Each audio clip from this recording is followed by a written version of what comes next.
তুই যতই বড় হয়ে যাস না কেন, আমার কাছে সেই ছোট্ট কিউট ঝনকই থাকবি। আমার সঙ্গে ঘুমালো শান্তা দাদু। চোখ বন্ধ করে দাও। Good morning everyone, welcome back to the channel Roznamcha. আজকে আমার ব্যাকগ্রাউন্ড দেখেই বুঝতে পারছো, আজকে তো আমি আছি আমার বোনের বাড়িতে। আজকে সকালটা আমার শুরু হয়েছে অনেক দেরি করে। অন্যদিন যেই সময় আমি স্নানে ঢুকে যাই সেই সময় আজকে আমার সকাল শুরু হয়েছে। এখন 9টা বাজে, কিচ্ছু হয়নি।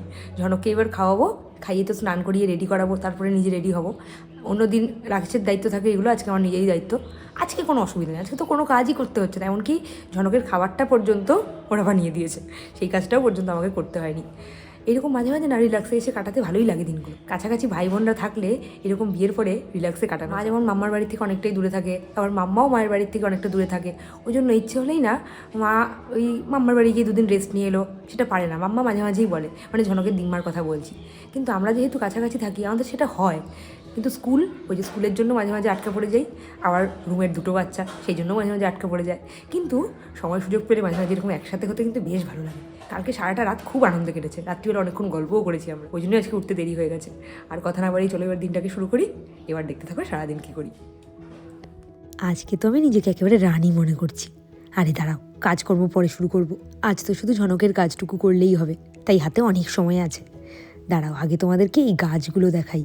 যদিও তোমাদেরকে নাম বলতে পারবো না একটা গাছেরও। গাছ সম্বন্ধে আমার অভিজ্ঞতা একদমই কম।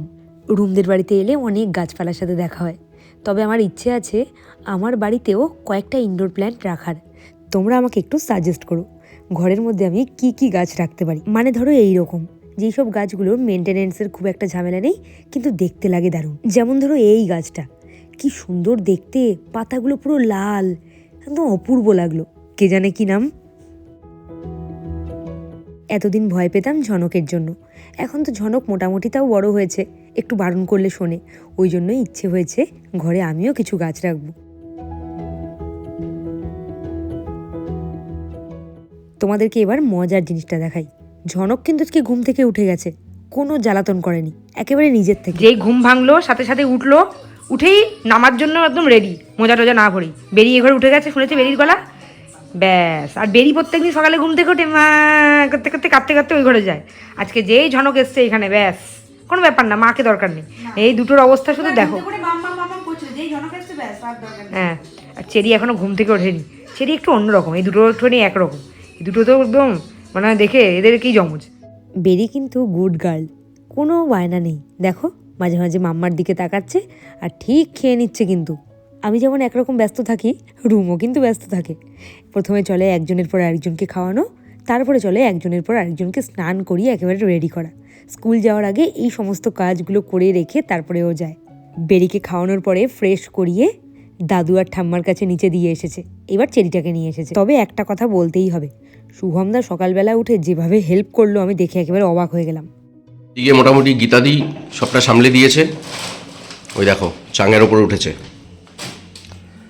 আর আমি সকাল সকাল মোটামুটি আমার যে সমস্ত কাজ সেগুলো সব সেরে ফেলেছি, অফিস যাওয়ার জন্য পুরোপুরি রেডি।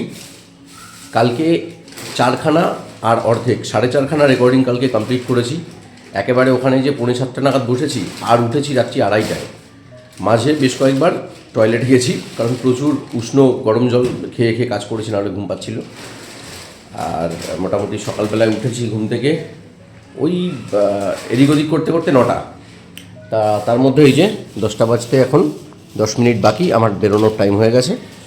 আজকে অনেক দেরি করে বেরোচ্ছি, তার কারণ আমি পালপাড়া থেকে ট্রেনে উঠবো। আজকে চাকদায় গিয়ে ওদেরকে দিয়ে আসতে হবে না, এদিক থেকে 15 মিনিট সময় মোটামুটি বাঁচছে। তো নিজেকে রাজা বলে মনে করছি। যাই হোক, খাওয়া দাওয়াও করছি। এই খাওয়া দাওয়া একটুখানি কিছুটা বাকি আছে, খেয়ে এক্ষুনি বেরিয়ে যাব। আর ওদিকে এখনও পর্যন্ত ঝুমকে ফোন করা হয়নি, কালকে ঝনক কেমন ঘুমিয়েছে টুমিয়েছে কী ব্যাপার সেগুলো যেতে যেতে ফোন করবো। সকালের ব্যস্ততা, আমার বাড়ির ব্যস্ততা সবসময় দেখো। আজকে দেখো এর বাড়ির ব্যস্ততা, মানে রুমের বাড়ির ব্যস্ততা। এদিকে রান্না হচ্ছে চেরি বেরির,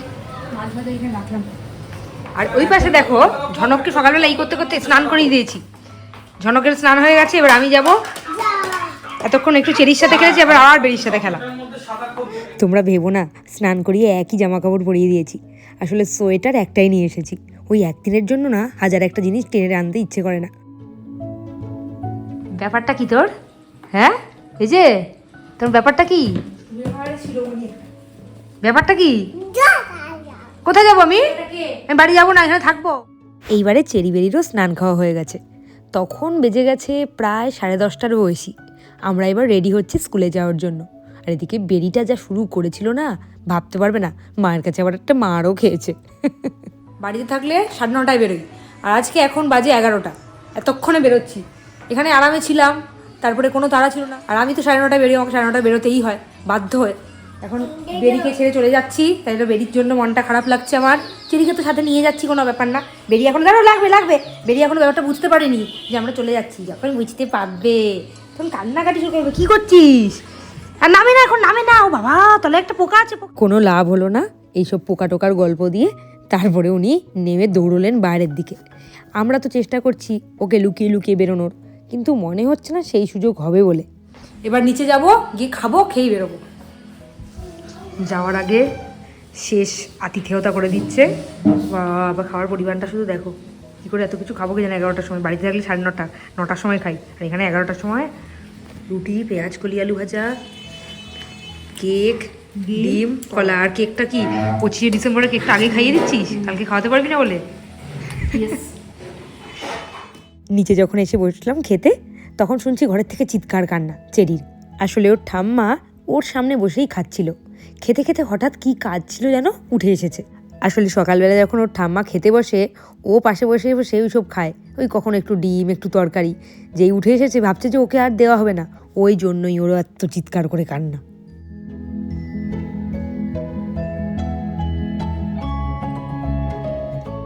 ঝনকের কিন্তু আজ মন বেশ খারাপ। এই যে এই সময় রীতিমতো একটু জোর করেই ও বাড়ি যাচ্ছে, দিয়ার বাড়ি, মোমোর বাড়ি ছেড়ে। ঝনকটা এত পেকেছে, টোটো আঙ্কেলকে বলছে গুরুগৃহ স্কুলের মোড়ে দাঁড়াবেন। ভাবতে পারো, আমরা টোটোতে উঠে চললাম বাড়ির উদ্দেশ্যে। আমি এদিকে সমস্ত ব্যাগ নিয়ে বসেছি, আর রুম সব বাচ্চাগুলোকে। ঝনক গতকাল যতটাই খুশি ছিল, আজকে ওর মনটা ততটাই ভার। কি কষ্ট দেখো তো ছেলেটার। বারবার বলে যাচ্ছে মিমির বাড়ি চলো, মিমির বাড়ি চলো, কিন্তু একভাবে কি মিমির বাড়ি থাকা যায়? দাদু ভাইয়ের বাড়িতে এসেই প্রথমে আগে জানলা দিয়ে সবাইকে বলে দিচ্ছে গতকাল রাত্রিবেলা ও মিমির বাড়িতে ঘুমিয়েছে। কি মজার ব্যাপার বলো তো, জনে জনে বলে বেড়াচ্ছে। রাগ ভাঙেনি তোমার? রাগ ভাঙেনি? আজ পুরো সকালটা কাটিয়েছে এইভাবেও। দেখো কি শোকটাই না নেমে এসেছে ওর জীবনে।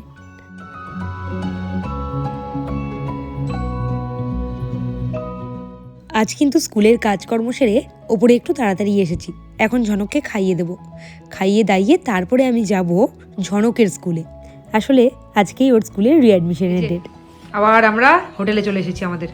এটা হলো আমাদের হোটেল, আদর্শ হিন্দু হোটেল। আদর্শ হিন্দু হোটেলে আজকের মেনু তোমাদেরকে দেখাই। বাবা একটা শাক করেছে, শাকটা খেতে ভালো হয়েছে, কিন্তু পুরো ঝোল, শাকের ঝোল। এটা ছিল পালং শাক। শীতকালে পালং শাক একটা অন্যতম খাবার। তারপরেই ছিল কড়াইশুঁটি দিয়ে বাঁধাকপির ঘন্ট। মায়ের হাতের এই বাঁধাকপির ঘন্ট যেন স্বর্গ। তারপরেই ছিল হলো আবার কড়াইশুঁটি দিয়ে মুসুরির ডাল। সব কিছুতেই কড়াইশুঁটি, শীত বলে কথা। আর তারপরে ছিল মাখা মাখা করে ডিমের ঝোল। ডিমের ঝোল ঠিক বললে হবে না, ডিমের ঝাল। ঝনককেও খাইয়ে দিয়েছি, আর আমরাও খাওয়া দাওয়া সেরে নিয়েছি। এইবার ঝনকের স্কুলে যাব। যখন যাচ্ছি তখন চেরি বাড়ি ফিরছে। ব্যাস, এই দেখে ঝনকের আবার বায়না শুরু। মোমো আর মিমির সাথে চেরি বেরির বাড়ি যাবে। সে কি চিৎকার রাস্তার মধ্যে। তারপরে মা আর আমি মিলে ভুলিয়ে ভালিয়ে ওকে নিয়ে গেলাম। ও যে তখনও বায়না করে যাচ্ছে, ওকে দেখে বুঝতে পারছো তো, বীজ মন্ত্র জপছে স্কুল থেকে ফিরে। ভালো লাগে, কালকে তো নিয়ে গেলাম ভাল লাগে বলে। আজকে নিয়ে যাও। ঝনক কি নিয়ে এসেছে স্কুল থেকে? কি নিয়ে এসেছে? কি এটা? ভারী ভারী করবে, এইবারে ভারী ভারী করবে। তোল তোল দেখি, তোল। সুপার ফুড খেয়ে এমন শক্তি হয়েছে, সত্যি এটা ভারী প্রচন্ড। পারবি না? ছিঁড়ে যাবে, ছিঁড়ে যাবে, ছিঁড়ে যাবে। ফেলে না, ফেলে না, মার্কশিটটা নষ্ট হয়ে যাবে, ছিঁড়ে যাবে। মার্কশিটটা আছে ভেতরে। ঝনক এরকম করে দুধ খাচ্ছে বলে মা ছি ছি করছে। ও তো প্রত্যেকদিন রাত্রিবেলা এরকম করে দুধ খায়, তুমি অনেকদিন দেখছো না, তাই জন্য ভাবছো। দুপুরে খায় না ঠিকই, রাত্রে রোজ খায় এরকম করে দুধ। লোয়ার প্রেমে উঠে গেল, 5 বছর বয়স। 4 বছর বয়স। আসলে আমার মাথাটাই গেছে। ঝনক অক্টোবর মাসে হয়েছে, অক্টোবরে ওর 4 বছর কমপ্লিট হয়েছে। ও এইবারে একটু দুধু খেতে খেতে ঘুমিয়ে পড়ুক, আর আমিও এবার রেস্ট নিই একটু। গতকাল সকালের পর থেকে বাবার সাথে আর দেখাই হয়নি, ওই জন্য যেই বাবার আর ছেলের দেখা হয়েছে দুজনেরই অবস্থাই দেখো, আনন্দে একেবারে আত্মহারা এরা। একবারও বাবার কথা বলেনি, এটা ওকে জিজ্ঞেস করো। আজকে সকাল থেকে পাগল করেছে চেরি বেরির বাড়ি যাবো, একবারও বলেনি বাবার কাছে যাবো। এবার বলো কি বলবে। করনি কিন্তু তোমার কি আমার কথা মনে পড়েনি একটু এই দুদিনে? না না মনে পড়েনি? না মন খারাপ হয়নি? না একদমই নয়। ব্যাস নামিয়ে দিয়েছে বাবা, যা বাবা কষ্ট পেয়ে চলে যাচ্ছে। ওদের এই ব্যাগ নিয়ে যাও, ব্যাগ নিয়ে যাও। কিছুক্ষণ ধরে চললো বাবা আর ছেলের এইসব নাটক।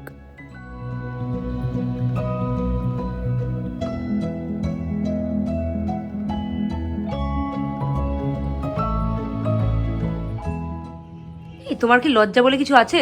আছে বলে তো খাচ্ছি না। শাশুড়িকে নিজের বাড়িতে নিমন্ত্রণ করে কি খাওয়াও যে শাশুড়ির ঘাট ভেঙে এইসব খাচ্ছ রোজ রোজ এসে? এখানেই কিন্তু শেষ না, এখানে জয়নগরের মোয়া আর কচুরি আছে, এরপরে কি খাবে? ও এই কচুরির কথা বলছিলে? কোন কচুরি? আমি ভেবেছি কচুরি আছে। ওই কচুরি আবার বাসি কে খায়? শীতের মটর কচুরি। কেন, কত লোক বাসি, তুমি তো বাসি লই নেতারন লুচি ভালো খাও। তাই বলে কালকের লুচি আজকে? আচ্ছা খাস্তা কচুরি খাও। এখানে কোনটা আগে খাতা হয়? এটা আগে খাতা হয়। ঝনককে পড়তে দিয়ে আজকে আমরা এখানেই ওয়েট করছি, ঠান্ডার মধ্যে আর কোথায় ঘুরে ঘুরে বেড়াবো। মাইকে আর কত কিছু খাওয়াবে, একই তো এরকম হাতির মতো চেহারাটা হচ্ছে। এখন তো খাওয়াই না, আর এখন তো আসে না। এই যে এবার কফি দেওয়া হচ্ছে। এই যে ভালোই তো কপাল করে একটা শ্বশুর বাড়ি পেয়েছিলে। হ্যাঁ জামাই ভালো তাই হাতে রাখে, শুনলে? ঠিক বলেছে, বিড়াল থেকেই বলে চলে গেল, আমার কোনো দরকার নেই হাতে রাখার। হ্যাঁ একদম ঠিক, একদম ঠিক, একদম ঠিক। এবার কি বলবো? রাকেশ কিন্তু সবার মতো শ্বশুর আর শাশুড়ির সাথেও এরকম ইয়ার্কি মারে, আর বাবা আর মা ওকে একেবারে হাড়ে মজ্জায় চিনে গেছে। এখন আর এসব নিয়ে খুব একটা কিছু মনে করে না, আগে ভাবতো। আজকে তুলনামূলক একটু তাড়াতাড়ি বাড়ি ফিরেছি, 9টা 10-এর মধ্যে বাড়ি ঢুকে গেছি। একটা দিন মাঝখানে বাড়িতে ছিলাম না, মনে হচ্ছে যেন কতদিন বাড়িতে ছিলাম না। আগামীকাল 25শে ডিসেম্বর, আগামীকাল সবার ছুটি, কিন্তু যেহেতু বৃহস্পতিবার পড়েছে রাকেশের তো কোনো কাজ বাদ দেওয়া যাবে না। ওর বিকেলে ক্লাস থাকে, 25শে ডিসেম্বরের দিন বিকেলে অনেকেই এদিক ওদিক ঘুরতে যায়, ওই জন্য সকালে ক্লাস করাবে। সারাদিন বাড়িতেই থাকবো কালকের দিনটা, বিকেলে যদি কোথাও বেরোতে পারি।